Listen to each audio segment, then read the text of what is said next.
evening, everyone. Thank you for coming out. Fabiola, can you give everyone a wave, please? So if anyone needs help with translation, Fabiola will be in the back helping translate for anyone who would like that. Before we go and get started, I just want to, from the bottom of my heart, thank each and every one of you guys. We could not have done it this past week without all of you and being such an amazing, phenomenal community. Rallying around us, helping us get things in place, helping your kids get ready, and helping get everyone here. So thank you to all of you for being such an awesome community.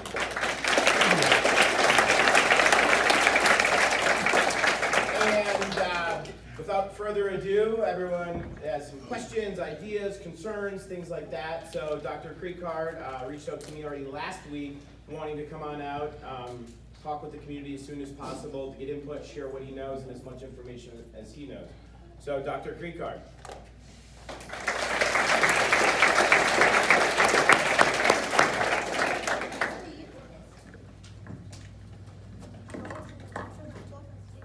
It works. Thank you. And I'd like to echo Matt's words as well. We thank you. We from Scottsdale Unified School District want to thank you for having your kids ready every day, making this transition smooth. We have said consistently that the bottom line is always about the kids and the teachers in the classroom, wherever those classrooms are. As he said, my name is John Kriekard. I am the acting superintendent of Scottsdale Unified School District. I was employed by Scottsdale for 23 years as a principal, administrator, and a couple of other different roles before I went to Paradise Valley School District, where I became superintendent. I retired 3 times. So I'm a failure at retirement. But to come back to Scottsdale this last spring, I started on May 14th. To come back was a decision of the heart, not of the head. I had to give up a pretty relaxing life, but I came back because Scottsdale, I felt, needed help. And this last week was a perfect example of why I'm so happy that I did come back. To see not only the district office staff pull together so that we could have school on the very next day after the fire, but to have the community support and throughout the district, the other schools support of Navajo was just tremendous and overwhelming.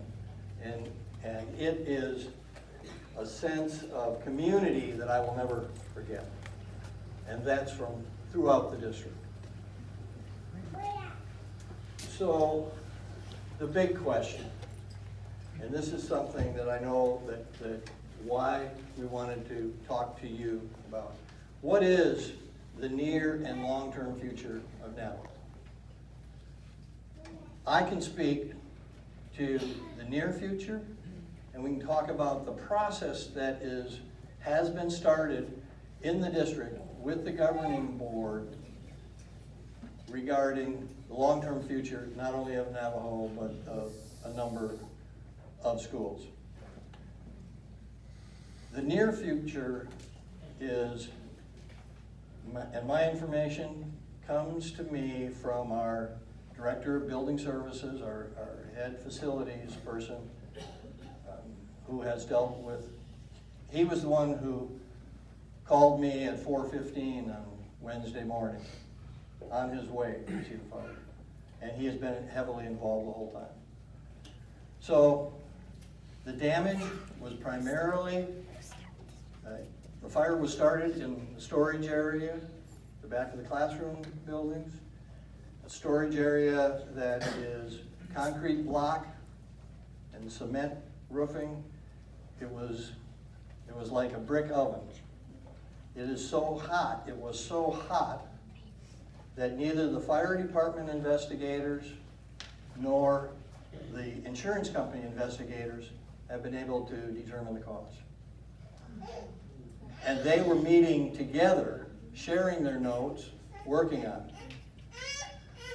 The result of that hot fire was not only melting everything that it was near, but a great deal of smoke that went through the ventilation system and throughout those 3 wings.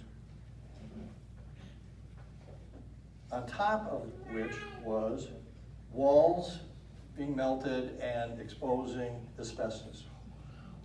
So the biggest issue for restoring Navajo is the asbestos abatement. Half hour ago, Dennis Rayler called me after he got off the phone with the insurance adjusters and said they took random samples of classrooms, front, back, middle of all 3 wings. They said normally you would find the farther you are away from asbestos exposure, you might find a surface that has 3 or 4 fibers, maybe. And that's the furthest away. Of all the samples that they took, they had none of the samples that had fewer than 7,000 asbestos fibers. So asbestos abatement is a huge project. So the future of that building is that it will require a great deal of work. Now, Navajo was on the list when we passed the bond issue to be one of the schools considered for being rebuilt. And that's a decision that the governing board is going to make. They have said to me that in most school districts, and this is my experience, the superintendent forms a committee, a bond management committee, looks at all the data, makes a recommendation to the governing board. The governing board asks a few questions and votes. This governing board has said they do not want to have what appears to be decisions made in small rooms out of the view of the public, that they want it to be their own bond management committee. They will make the decisions on rebuild and other important matters for the bond issue in open governing board meetings that are video streamed and archived so that you can watch them, or that you can be there to see the meetings take place as they make their decisions. But they are going to be the ones that make that decision. The current governing board has 2 members that will be off the board. Their terms end and they are not running for re-election, so they will be off the board starting January 1. They want to be able to make some of these crucial decisions before they leave the board. They want to have their knowledge of the district and their input into the decisions be upfront. Right now, those 5 people are my bosses. And we will do everything we can to give them all of the information that they need or request or think they need so that they can make proper decisions. So the rebuild is part of that. Which schools will be rebuilt? The 2 that were rebuilt this last year, Hopi and Pima, were about $18 million. That's includes the demolition of the old building and building the new building. Criteria has to be set. And at a work study session on, I believe it's October 2nd, the governing board will hear a report from a bond consultant that we hired, a person that I've known for many years who has run bond projects for school districts across the valley for many years. He is the #1 man in the valley, and we were lucky to be able to get him. And there will also be a demographic study done by what has been described as the gold standard for demographic study. What are the population trends looking forward? How do you determine what the number of school-age children will be in these various attendance areas of these schools? I will tell you that in Scottsdale, when I left here, I don't believe there were any schools under 500 students. And now we have, I don't even know exactly how many. But most all of the schools south of Saguaro High School are under 500. So there comes a time when a governing board, and yes, a superintendent, has to say to the public, what is too small? Where is it at a point that we're not being accountable to the taxpayers? Now, I weigh that always with a firm belief that I have in neighborhood schools. I love the fact that so many kids walk to Navajo, that so many kids walk to Yavapai. Neighborhood schools is an important concept, but it has to be weighed with the economics and the efficiency measure. The board will wrestle with that. They have been told one question they have to answer is how small is too small. And they will do that in that open meeting. And we will provide them with that data. All right, the interesting thing about Navajo now, because of the fire, and I want to come back to that, but first I just have to say the teachers have been tremendous. What they have been able to do with having nothing when they came here last Thursday in their classroom is phenomenal. What you as a community have done to support them and to support the efforts here at the Oak Street property has been phenomenal. What a great community spirit. So the interesting thing that has evolved because of the fire, now we look at some things maybe a little differently. For example, so Navajo is still on that possible list for rebuild. That has not been changed. But let's say, and these are just let's say kinds of things. Let's say we decide we're going to restore Navajo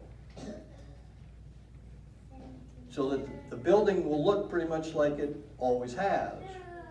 But you completely go in and gut the 3 wings, you go in and do all the systems, the HVAC systems, the communication systems, the Wi-Fi, the telephone, all of the emergency things. You go and restore all of those things and build those up.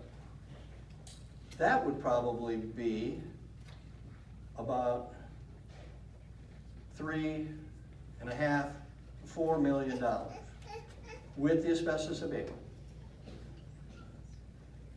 Because you could have, on top of that, you would have insurance money, right? You total your car, what people have asked me, what's the insurance value of that? Well, it's like when you total your car in an accident, because somebody hits you, obviously. You total the car. If you go into a body shop and you say, all right, I want you to fix every individual piece, well, you will have labor charges, you have parts and labor and all of that.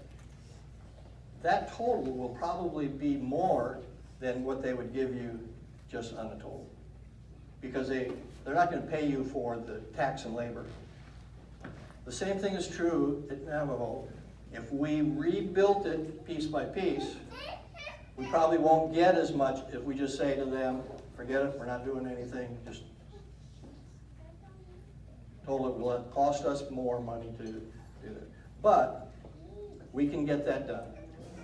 We can, that is one option that the board will have to consider, that we can do that. What's the time frame? 2 experts have told me, best guess, because of all of the procurement things that the school district has to go through, and especially Scottsdale now, because if you know anything that has happened, we're under the watchful eye of the Attorney General's office, for good reason. It's a little more timely, but it would most likely not be ready for occupancy until fall break of 19. Best case scenario,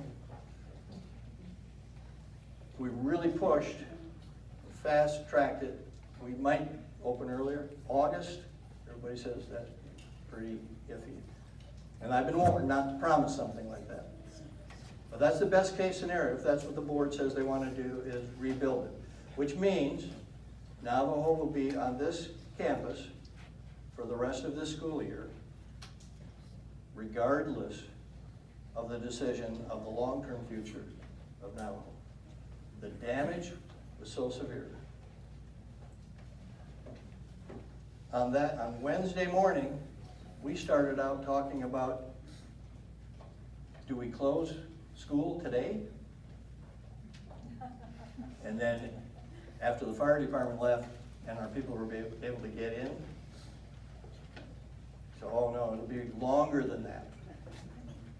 And then when the insurance adjusters and estimators came in, we got the true picture. It's long. The other issue that the board has to decide is that of, and they've raised this issue already, they need to talk about consolidation of schools. So there is that possibility. I want to be honest with you. I'm not going to try to hide anything from you or sugarcoat it. There is that possibility, but it's in the realm of all the other schools that are out there that have lower numbers than they have had traditionally. The demographic study will tell a lot. We've heard a lot from the community that there's growth, that there are kids coming in. And believe me, because I've been talking to individual board members who are very suspicious of a demographic study that will come in, and what metrics are they using, what are their sources of their information, and they will be all over this in terms of making sure that it is accurate. Because you don't want to build, not even talking about Navajo, but one of the other buildings, $18 million facility, and then 5 years later, not have enough kids to sustain it and have to close it. That would be irresponsible to you, the voter. So it's a tough decision for the board to make, to be able to judge that. You almost need a crystal ball. The landscape has changed for doing that projecting because of charter schools. Charter schools pop up almost overnight sometimes. Now you can get, if they're building, you can get building permits in advance from the city and look at that. You can look for charter applications at the State Department of Education, but those are a year in advance, year and a half in advance. So it's really tough to project out. So the issue here that I guess I want to tell you is, number one, this is Navajo's campus for the remainder of this year. This is the home. And I know that the staff have done everything that they can to make this feel as normal to the kids as possible. And that they have modeled the behavior of, this is an adventure, we're going to go forward, we're fine. It may not be the true feelings I sense, but that's what we do, right? As responsible adults. We model good behavior for kids. So, it's here for this year, and if Navajo stays open as a campus, it will be into the next year a bit. Those board meetings in the fall, and they may go over into January. If they can't make the decision or whatever, and then the board changes a little bit, those board meetings will be crucial for your input and for your information, gather information. Our plan right now is also to send out community surveys to gather input. So if you receive by email or some other way a survey regarding school consolidation, please don't delete it. It's important to have your voice heard. And I think I have a pretty good feeling for how strongly this community feels about its school. So, yes, this is a tough situation.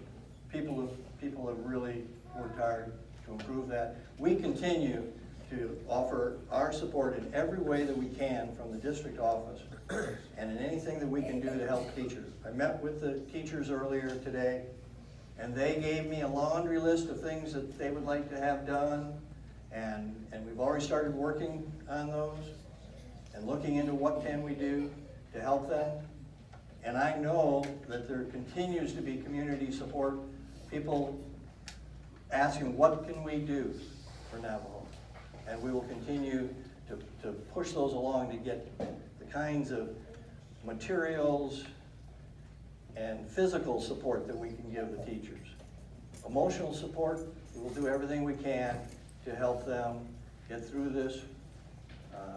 And because, again, as I started, the bottom line is what happens in that classroom. And the teachers are key to that. My friend Matt Patzloff is key to that.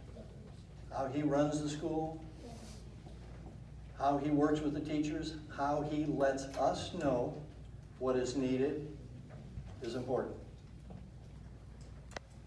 And we will continue to support Navajo all we can to make this as close as we can to home.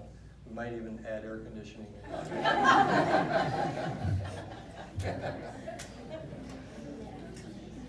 So, with that, and I know that's a tough message. I wanted to deliver it myself. I think we owe it to you that you know that the district office is not just a couple of buildings scattered around the district, but it's really people who care about what happens with the kids.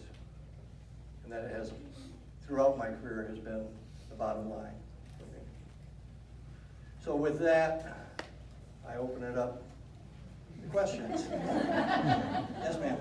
Feeder patterns, does it change due to the location, or will it continue to feed into Mojave? Questions about feeder patterns, it will remain the same. Regardless of location? Regardless of, Oak Street in our mind is located in Camelback and Granite Reef. Yes, sir. I'd like to go back to the beginning because I feel like, and I do appreciate this meeting very much, but the communication has been kind of less than stellar. What was stored in that storage room? What was being stored in there? Science materials. The kids? No, not the kids. The kids coming out of the Okay. warehouse. So chemicals No, specifically? No. I don't believe there was any chemicals in there. There isn't, I don't think there's in the science FOSS kits, chemicals are really based in middle school when they have chemical interaction. Yeah. So it's not a elementary. There wasn't any of the faucets, though. Right. It was just the older stuff before the faucets. Sounds like my storage area. Yeah. Well, we all have garages and we all store, stuff that puts our home at risk. I don't know, we live in a world that doesn't have journalism anymore, and I don't feel like anyone asks questions that should be asked. Sometimes they're glossed over, and, I'd be concerned that there's some fall through going on with that. I mean, I work nights, so I drove by that evening, at 4 or 5 in the morning, and the crime scene investigation unit was not large. It wasn't one of the larger operations I've seen the Scottsdale Police Department put on, so it seemed like one guy in a van. And I'd be concerned if the construction company that benefited from the last superintendent's nepotism was a construction company being involved with the rebuild. I'd be concerned about that. And frankly, I'd be concerned that it was arson. And I don't think any of those things are being addressed, on top of all the trouble you guys are dealing with now with the logistics of it. And I will tell you, this, I'm very careful not to make promises I can't keep, but I will tell you this, not the construction company, but it was the architectural firm that was involved in the issues there. That will not be hired by Scottsdale, that architect. The one from the 40s or the 50s? No, well, whatever, the one that was involved in that got the Attorney General's attention. Yeah. That one will not be involved. Well, we appreciate that. Nor will the group that they use for purchasing, the consortium for purchasing, that will not be. So that's something I like to hear, and I think it's necessary to put that out, you know, in communication, because sometimes these questions just are not being asked. Unfortunately, it'd be nice if the newspaper did, but they do not. Right, and some of that, dealing with those lawsuits and with the Attorney General's suits, some of that is still, the settlement is still in negotiations, and so these things, but what I said about not using those two companies is an absolute. Yes, ma'am. I want to learn more about what things and services do the kids have now that they're here? Like, do they have a computer lab? Do they have school books? Do they have workbooks? Are they gonna get them? Are they not gonna get them? What, do they have lunch service? What is going on? Like, you know, we're good faith sending our kids, but I really don't know what's happening once they're here. Right. So I'll talk a little bit about that, and Matt fill in, because he's here on a daily basis. Wednesday afternoon, Dr. Ibi Davila Hagigat, over here, is the assistant superintendent for elementary. And she put out the email to the other schools. We need help with these. And one of the things the schools started doing, as well as our warehouse, is sending textbooks. So they'd have teaching materials. Yes, lunch is served. You have more busing service than you did before. But Curriculum came Friday, to answer your question, so books are here. What was it on computer lab? There's not a computer lab on this campus. So we're working on trying to get some computers over. so they did recover the computers that were stored in the library, because that was not an affected area. They recovered those. They have put together as many computers as they can, IT, and will be purchasing more. The idea is to get back to the same level of computers per kid as Navajo had. It won't be overnight, but it will be done. And do they test those materials to make sure they're not contaminated? Yes, those materials were all in non-contaminated areas. Nothing will leave, and it's strict laws and strict procedures that are called for, but nothing will leave that building that hasn't gone through testing, cleansing, ozone, and then leave. And then how's that, sorry, but how's that gonna affect, I mean, obviously this is impacting their curriculum hours and things like that because of getting all the resources back to square one. Is that gonna push back assessment grades or testing or? No, You know? no, that won't, but I have confidence in the teachers here. And they have been working long hours to recreate lessons that normally are just in a file drawer or whatever. And we are talking about how we help them do that as well. So, yes, sir. Now that you know that this isn't a short-term solution, as far as like playground equipment that's more age appropriate, I know that's one of the complaints of my son, he's in recess and that sort of thing. Is there any talk about trying to move something over here so they have something to do? The actual discussion is do we move or do we purchase? Because if you move it, now number one, it's anchored in concrete and you have all the issues, so it costs $50,000 to move the equipment over and reset it. And then, if we restore Navajo and move back a year from this fall, then you have to do that again. So we're really looking at new, and so that takes a little while to purchase and all that, but still. I was gonna say, that'd be my second part. I get it takes a while, but, you know, hopefully, It'd be a longer term solution. hopefully it's not a long time procurement. Right. We're trying to make it a Right. short-term solution. Right. Yes, sir. I know you stated that there's going to be an open forum, if you will, on what's going to happen for the future. You know, if one of the avenues that they're going to explore is, I guess first part is, does this facility have the capacity to service the base that is at Navajo here? And if it does, are they exploring the option of taking that insurance money, investing it into this school, possibly selling that land to generate additional revenue? What are the options? Those are all options. If for some reason the decision is made not to restore Navajo or rebuild Navajo, then you have two choices. You take whatever buildings are left and good and you use them for some other purpose.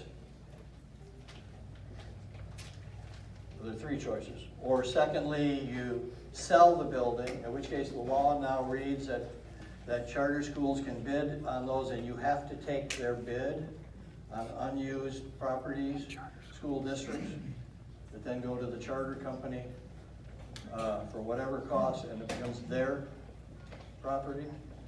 Or thirdly, you demolish the building, and then you do have the land, and the law is different about selling the land. So those are options that the board will have to consider for this school or any school that they decide to consolidate. What do you do with the building? What do you do with the land? Is all part. If it's selling the building, they have to go to the voters for the voters to approve that. If you demolish the building and sell the land, it's different. Does this school have the capacity to service the base that's already there for here? Does this school have the capacity To service all the kids? to service the kids in Navajo? Yes. Well, pre-K and Panda. Oh, you mean at another school? No, here. Keeping all the kids here and making additions of whatever it may be. I mean, we're closer to Pueblo, so I mean, essentially, we go there. If that's, yes, and what would have to happen at Pueblo, he said he lives close to Pueblo, so that would make sense for him to go there. Pueblo's foreign language immersion program would have to be combined with a regular track, because the only way now you get in, you go in as a kindergartner and start in the foreign language immersion, so, you know, but we've talked about that. So if that's possible, we're at the senior leadership level, we're looking at all kinds of options. If the board does this or the board does that, and what we have to do. But this facility does not have the capacity to hold Navajo in another school. So that would be probably a rebuild of whatever school is combined, whether it be Navajo where it is restored and another school closed, and the students, some of the students, most of the students or whatever brought there, we'll be looking at those capacity numbers. But Navajo at one time was closer to 800 kids. It has that capacity. Yes, ma'am, back here. Two questions for you. One being back to your technology question. So I understand getting computers in a computer lab to where we were there, but we also have Chromebooks one-to-one. Are we looking at doing that as well? Is that in the scope? And then my second question is, these board meetings, they're open to the public, correct? Yes. And then how do we get notified about when they are and what's gonna be discussed? Okay, so first of all, the computer labs, yes, the intent is long-term. As I say, get back to the same level of computers per kid that Navajo had, that you had prior to last Wednesday. And how that is configured will be a little different because of the different size building, but the same level of technology. Secondly, board meetings, when the board meets in what's called a study session, where they don't take a lot of action. It's not voting on a lot of items, or maybe a couple sometimes, but it's basically a study session that's held at Mojave, in a room at Mojave set up for that, called the Mojave District Annex, the MDA. And the regular board meetings are held at Coronado High School, across the street here, in what was once a lecture hall. And those notices are both on the website, but also there's a place at every school, right, up Matt? Yeah. That has notice of the board meeting and tells, in fact, what the agenda is. And those have to be out publicly within 24 hours and before 24 hours of the meeting. I have a question about the decision making that you talked about earlier. Do you guys have an exact date as to when we expect an actual decision, whether there's going to be a rebuild or demolition? Do you guys have an exact date? No, we've not been given a date from the board. We know that on October 2nd, they will receive the information. I'm pretty sure this will then be maybe a couple of weeks later, they'll start their discussion. Now, if we close a school, there are statutes that say you have to have from this time to this time. If you say that a school is eligible for being closed, and they make that decision at a board meeting, we're going to list these schools, then there's a certain amount of time before they can take the next vote, and hearings that have to take place, and then another certain time before the final vote. So those are all laid out, and that will be well publicized at the time. They're not at that point yet where they're saying we're going to consolidate. They said we want to talk about that as an option. So in that October 2nd meeting, I expect that we will be given some direction by the board at that time, what they want. And then that will be fully advertised. Can you elaborate a little bit on how the kids are going to be farmed out into the schools? We don't know that yet because we don't know which schools they're talking about. What we do get from our attendance data is how many kids live in each quarter mile of the school district.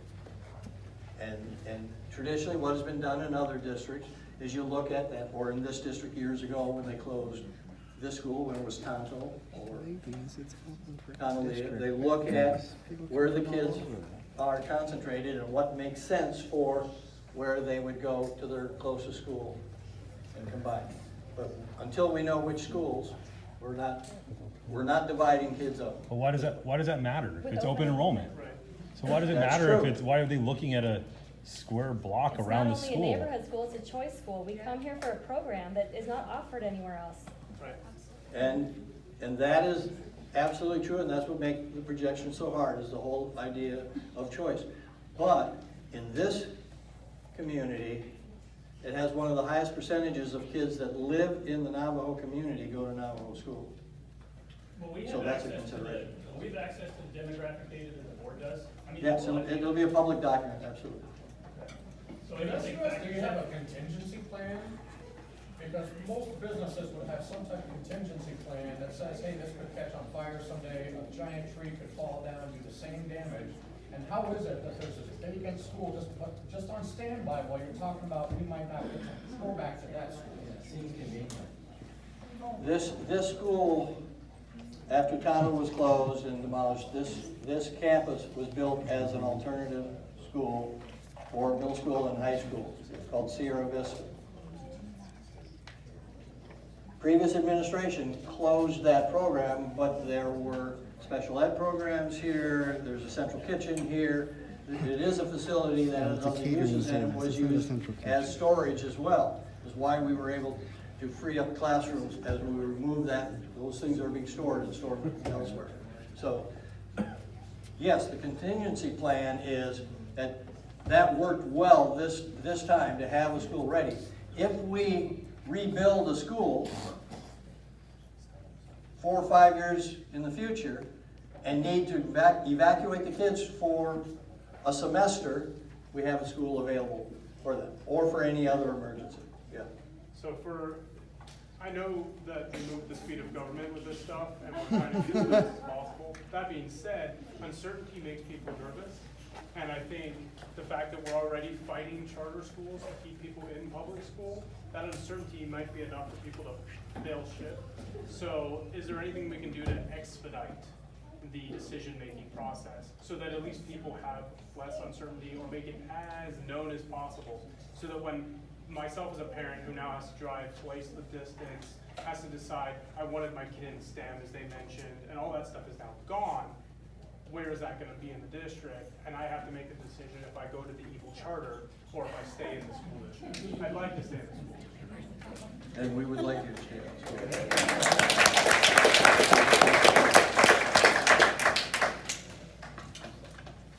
I have two questions. The first one is, with insurance money, like you're talking about our cars, there is definitely, the school district is going to get insurance money for Navajo. And so my concern is, will that money, for now at least, until they make the decision, be earmarked for Navajo? So that when considering rebuilding, that is like, okay, well, we weren't totally going to do that before, but we have all this insurance money backing it. See, the way I look at it is it kind of goes two ways. Like, they can go, now we have all this insurance money and we can close the school and we're not the bad guys. Or the other side, now we have the money to rebuild this school that so many people love. So I kind of feel this like torn, you know, just putting it out there. But I also, my next question is, they just rebuilt Pima, and what is that capacity of that school? That capacity, I believe, is just under 600, but they have a pod that was stubbed out that they could add more classrooms there at the time. Is that 600 now for enrollment? No. Yeah, right around 500 also. Yeah. So, that, all what you said about the options that the board will have is what they're going to discuss. And we will make sure, as administrators, that they're aware of those options. Yes, to do something to Navajo will cost us less money out of the bond. But even without the insurance money, there is money to build the schools that need to be rebuilt. That's why we passed the bond. But this would save us money, and they know that, and that will be an option, and we make sure that they are aware of it.